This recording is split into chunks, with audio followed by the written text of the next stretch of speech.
네, 안녕하세요. 감정평가사가 되지 않평가사입니다. 이번 시간에는 우리 34회 합격하신 김병준 평가사님 모시고 공부한 경험 같이 얘기 들어보고 있습니다. 평가사님께서는 이제 2년 공부하시면서 오직 인강으로만 공부하셨고, 그리고 좀 아이가 태어나면서 이제 시간이 조금 부족한 상황에서도 효율적으로 공부하신 그런 이력이 있으신 분입니다. 자, 이번 시간에는요, 실무, 공부 방법 얘기해 보도록 하겠습니다. 자, 올해 실무가 일단은 뭐 꽈락만 넘기기만 해도 이제 경쟁률이 이제 2대1이었다. 그래서 꽈락이 굉장히 많이 나왔던 해인데, 평가사님 실무 점수는 어떻게 나오셨죠? 저는 41점 받았습니다. 꽈락만 넘겨도 진짜 좋은 점수였기 때문에 회차마다 다르겠지만 이번 회차에서는 제가 보기에 낮은 점수는 아닌 것 같습니다. 자, 일단은 실무 시기별 공부 방법 좀 먼저 듣고 싶은데요. 공부 방법을 크게 두 개로 나눠서 처음에 이제 강의 듣는 기간, 그 다음에 이제 모의고사 보는 기간을 좀 나눠서 한번 여쭤볼게요. 강의 듣는 기간, 이때는 이제 공부 어떻게 하셨나요? 최종호 평가사님 스텝 1, 2, 3 계속 따라가면서 평가사님 내주시는 문제 이제 계속 반복해서 받고, 반복해서 보면서 제가 쉽게 풀 수 있는 문제들은 이제 제끼고 논점이 있거나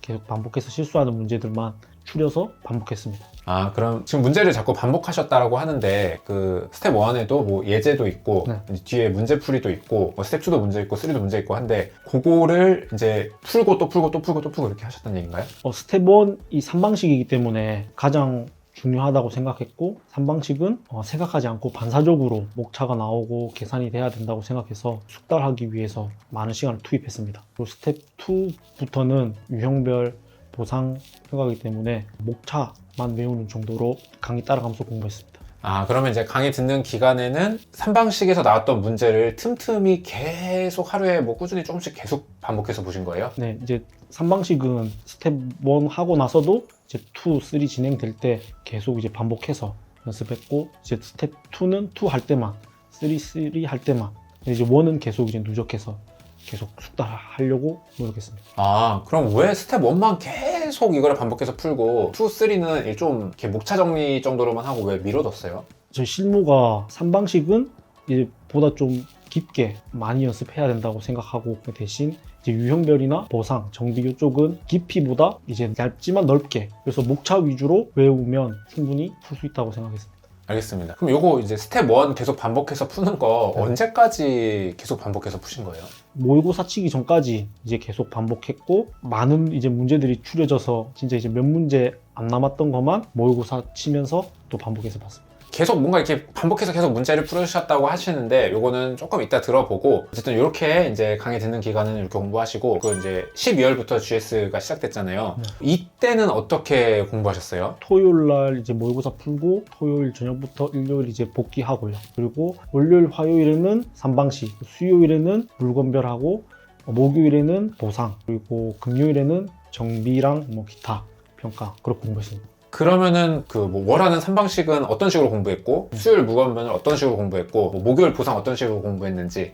요거 좀 자세히 들려주시겠어요? 일단 평가사님 그 기본서 30등분해서 보고, 30등분을 했어요? 네, 한 달에 한 번씩 회독할 수 있게끔 그렇게 기본서도 보고, 문제를 저는 기출 문제까지 해서 유형별로 분류했습니다. 그리고 3방식 뭐 최종 평가사님 내준 문제 이제 추려진 것들, 그리고 기출 문제에서 3방식 문제들만 풀고, 또 요일별로 이제 파트별로 그렇게 기출 문제, 최종 평가사님 문제 추려서 공부했습니다. 아, 그럼 월요일, 화요일에는 3방식 기본서 일단 읽고 네. 문제 풀고, 네.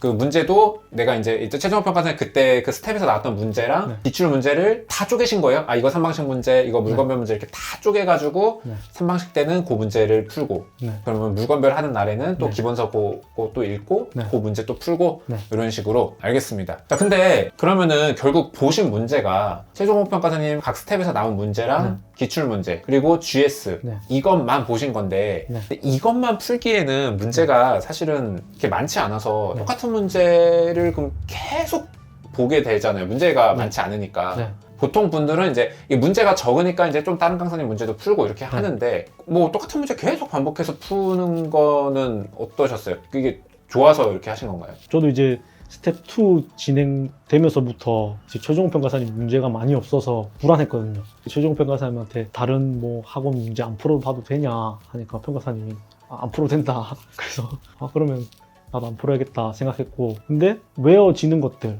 쉽게 풀 수 있는 것들은 이제 제끼고, 그리고 제가 어렵게 생각하는 것들만 이제 남기면서 공부했고요. 특히 기출문제 같은 경우에는 뭐 26회 2번, 뭐 그리고 골프장 같은 문제들은 이제 최종평가사님이랑 다른 학원 평가사님 해석이 조금 다른 경우가 있어서 그런 것들 비교해보고, 그리고 또 계속 보다 보면서 저도 이해가 깊어지고, 또 나 같으면은 이때 이렇게 풀겠다, 저렇게 풀겠다, 그렇게 생각하면서 같은 문제를 봐도 이렇게 생각하면서 풀었습니다. 그럼 이렇게 내가 결국 푼 모든 문제를 유형별로 다시 정리해서 푸는 건데 네. 그 와중에 내가 그냥 쉽게 풀었던 것들은 빼고 네. 어려운 것들만 남겨서 네. 풀면 네. 일단 문제량 자체가 굉장히 적어서 네. 하루에 문제 자체는 얼마나 푸셨어요? 한 100점 안팎으로 푼 것 같고, 나중에는 이제 100점을 풀더라도 같은 문제를 풀기 때문에 이제 시간이 얼마 안 걸렸던 것 같습니다. 아, 그러면은 그거는 이제 후딱 풀고 아까 얘기하신 것처럼 이제 그 어려운 문제들만 남아 있으니까 네. 얘네들을 보고 뭐 네. 고민하고 네.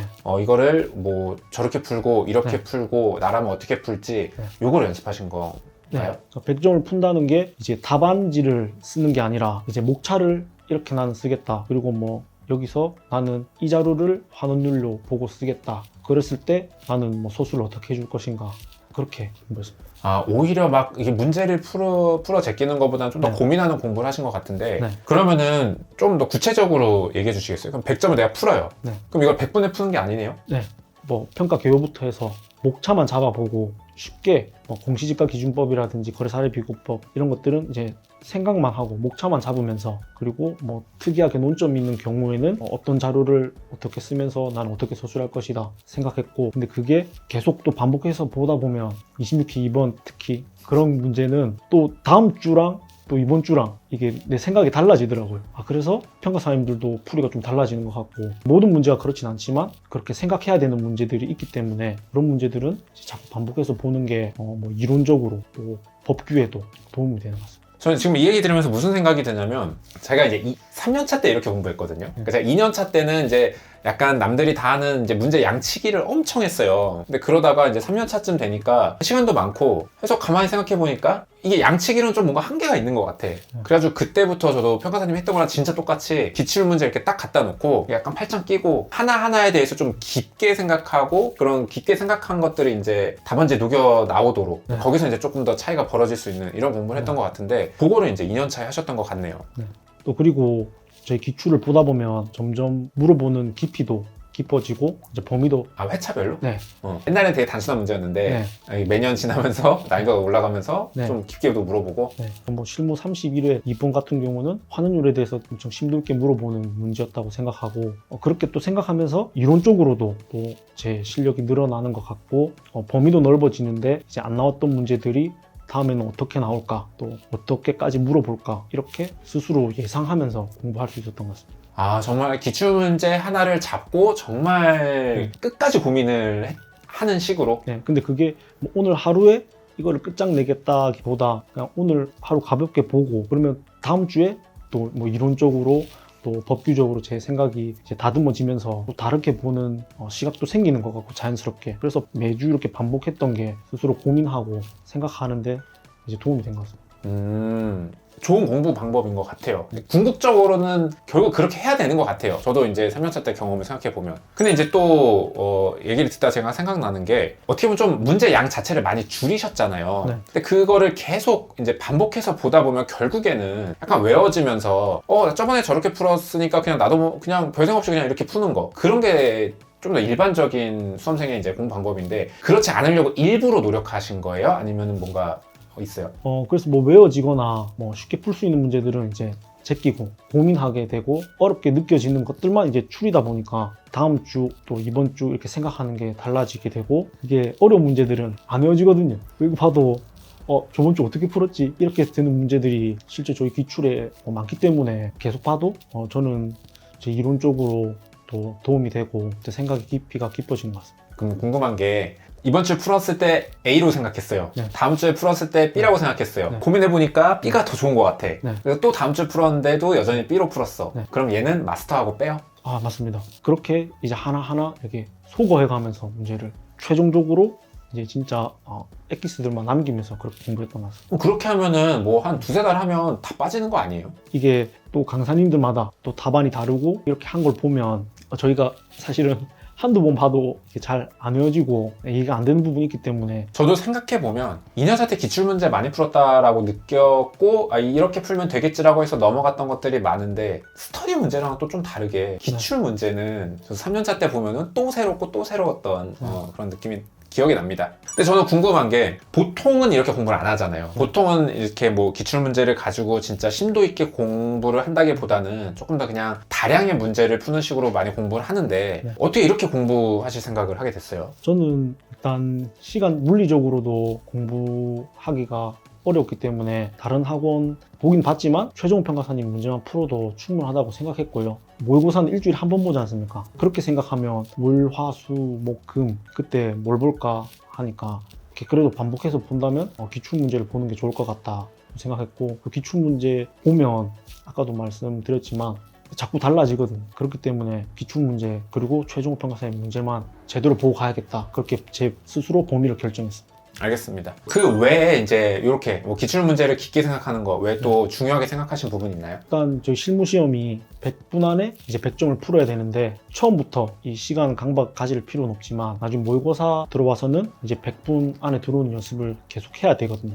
그때 이제 최종 평가사님 말씀대로 내가 왜 100분 안에 안 들어오는지 내가 고민이 많아서 안 들어오는 건지 아니면 목차가 안 외워져서 안 들어오는 건지 단순히 계산이 느린 건지 이거를 스스로 문제 풀면서 체크해놨다가 보완하는 훈련을 해야 되고 저 같은 경우에는 이제 목차가 안 외워지고 특히 토지보상법 70조 5항 같은 경우에는 그 부분을 외우고 어떻게 하면 더 간결하고 빨리 서술할 수 있을까 연습했고요. 그리고 우리 모의고사 칠 때 점수 잘 받으시는 분들 답안지도 보면서 개별 요인 같은 경우 뭐 또 현금 흐름 이런 거 그릴 때 표로 그려서 영리하게 하는 모습들 보면서 나도 저런 형식적인 부분들을 보완하고 그렇게 하면서 공부했습니다. 알겠습니다. 그리고 또 이제 이 최종호 평가사님 커리큘럼을 들으시는 분들이 경험하는 게 GS 들어오면 갑자기 문제가 엄청 난이도 올라가잖아요. 뭐 그전까지 뭐 문제 많이 안 풀어도 됩니다. 뭐 이렇게 잘 정리하시면 됩니다. 하다가 GS 들어오면은 갑자기 뭐야 너무 이제 문제 어렵게 내니까 사람들이 이제 대부분 그때 당황을 많이 하거든요. 비슷한 경험이 있는지와 그거 어떻게 해결했는지. 저도 나름 3방식 이런 거는 숙달 많이 했다고 생각했는데 처음 들으니까 100점에 100분에 안 들어오더라고요. 막 처음에 화나기도 하고 짜증나고 막. 근데 이제 아까 말씀드린 대로 내가 어디서 부분에서 막히는지 그리고 또 답안의 형식 어떻게 하면 빠르고 간결하게 쓸 수 있는지 연습했고 보상 문제 같은 경우에는 조문 그리고 3방식은 목차가 바로바로 튀어나오게 그리고 또 계산기 정확하고 빠르게 칠 수 있는 연습은 해야 되는 것 같습니다. 알겠습니다. 그리고 평가사님 그 실무를 어쨌든 뭐 점수를 잘 받아야 되겠다라고 생각을 보통 하잖아요. 이때 이제 요거를 나의 좀 뭐 특정 포인트로 삼아야겠다 한 부분이 있나요? 저는 또 그 평가사님 말씀대로 계산을 맞춘다든지 뭐 이런 거는 중요하지 않다고 생각했고 물론 맞추면 좋겠지만 그리고 또 제 성격상 이렇게 디테일한 부분까지는 맞추기 힘들다. 그래서 시험이 아무리 어렵게 나와도 구조나 틀, 목차를 이렇게 정확하게 잡고 가야겠다고 생각했고 요번에 이번 문제 같은 경우 종전자산 그리고 종후자산 비례율 구할 때 목차 내 나름의 목차 패턴화하고 타당성 물어볼 때 이제 수입, 비용 그리고 타당성 판단 이렇게 제 목차를 문제 형식에 맞게 패턴화해서 이제 빠르게 쓸 수 있는 연습을 했습니다. 그럼 사실 이제 그 전에 시험 같은 경우에는 실무 점수가 전체적으로 인플레가 좀 심했잖아요. 네. 그래서 왠지 이렇게 좀 틀이나 목차 정도만 가지고 가면은 이 정도 점수로는 합격을 못 할 수도 있다. 이런 생각은 안 해보셨어요? 일단 첫 번째로는 다시 저는 평가사님 말씀대로 어려워질 거라고 생각했고 33회가 특이한 해였다고 생각했고 그래서 구조, 목차 정확하게 빠르게 쓸 수 있는 게 우선이라고 생각했고요. 근데 만약에 또 쉽게 나온다고 하면 답안을 쓸 때 이제 한 2줄, 3줄 이렇게 띄워 쓰면서 시간이 남았을 때 추가적으로 서술할 수 있도록 그렇게 준비하면서 이번 시험에서도 시간이 남아가지고 남았어요? 사실 1번 같은 경우는 40분이 안 걸렸거든요. 그래서 이제 시간이 남아서 최유효용만 의도 더 써주고 빈칸에 그런 식으로 운용을 했습니다. 알겠습니다. 그리고 마지막으로 여쭤보고 싶은 게 이제 최종호 평가사님 커리큘럼을 타시는 분들이 네. 이제 뭐 문제풀이를 양측이 많이 안 하는 스타일이잖아요. 네. 근데 이제 그러다 보니까 나중에 뭔가 GS에 맞닥뜨렸을 때 이제 100분의 100점을 이제 못 푼다던가 네. 뭐 이런 것들 이거 다시 양측으로 돌아가야 되나? 이런 고민들을 좀 하시거든요. 그런 경험은 없으셨어요? 문제 많이 안 풀어준다고 하시는데 3방식 같은 경우에는 반사적으로 빠르게 이렇게 나올 수 있도록 숙달은 해야 되는 것 같고 처음부터 그 시간에 강박을 가질 필요는 없다고 생각해요. 마지막 이제 모의고사 들어와서 내가 어디서 막히는지 그때 파악하고 이제 만회할 수 있으니까 시간에 대한 강박은 처음부터 안 가져도 된다. 모의고사 풀면서 내가 부족한 부분 채울 수 있고요. 대신 그 전까지 3방식 정도는 목차가 바로바로 튀어나오고 계산기 손에 익히고 그 정도는 해야 되는 것 같습니다. 문제는 많이 안 풀더라도 네. 그래도 3방식 정도는 숙달되게는 네. 좀 해둬야 된다. 네. 아, 그럼 오히려 이제 뭔가 속도나 기술적인 거는 GS 하면서도 충분히 잡아나갈 수 있으니까 네. 그럼 그 전까지는 네. 뭘 해놔야 되는 거죠? 그래도 3방식 그리고 계산기 자연스럽게 칠 수 있도록 연습하고 그리고 뭐 물건별 보상 평가 같은 경우에 목차가 어떻게 구성되는지 내용 정도는 알고 있어야 시간 안에 안 들어오더라도 건드릴 수 있는 정도가 돼야 되는 것 같습니다. 아, 일단 시간에 구애받지 않고 건드릴 수 네. 있는 정도는 돼야 되고 네네. 그거는 이제 GS 하면서 네. 좀 이게 줄여나가면 된다. 알겠습니다. 이렇게 하면 이제 아마 제가 느낌에는 다른 학생들은 보통 이제 100분에 100점 들어오는 걸 먼저 훈련을 하는 것 같아요. 네. 그러다 보면은 조금 네. 이제 내가 뒤처지는 것 같고 스트레스 받을 수 있지만 네. 전혀 상관없다인가요? 내용을 숙지하는 게 우선이고 시간 안에 들어오는 거는 모의고사 가가지고 해도 충분한 것 같습니다. 네, 알겠습니다. 실무 공부는 이렇게 하셨다라고 합니다. 많은 도움이 되셨으면 좋겠고요. 잠시 쉬었다가 이론 공부 얘기도 들어보도록 하겠습니다.